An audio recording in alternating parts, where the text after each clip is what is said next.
দেশ বিদেশের বাছাই করা খবর নিয়ে সর্বদাই সত্য সন্ধানী ই নিউজ ভারত। নমস্কার, ই নিউজ ভারতে আপনাদের সকলকে স্বাগত। শুরু করছি ওয়েদার আপডেট। সপ্তাহের শুরুতেই রাজ্যে আবহাওয়ার ভোলবদল। সোমবার থেকেই চড়তে শুরু করেছে তাপমাত্রার পারদ। ফলে উত্তরে হাওয়ার দাপট যে কয়েকদিন আগে দেখা গিয়েছিল তাতে ভাটা পড়েছে।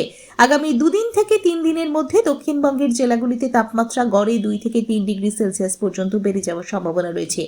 কোনো কোনো জায়গায় ঠান্ডার আমেজ যেমন ছিল তেমনই থাকবে, তবে আবহাওয়াবিদরা মনে করছেন আস্তে আস্তে ঠান্ডা বিদায় নিতে চলেছে। আগামী 23শে জানুয়ারি সরস্বতী পুজোর দিন হাড় কাঁপানো ঠান্ডা থাকবে না, বরং থাকবে হালকা শীতের এক সুন্দর অনুভূতি। কলকাতা সহ দক্ষিণবঙ্গের সব জেলাতেই আজ থেকে পারদ ঊর্ধ্বমুখী।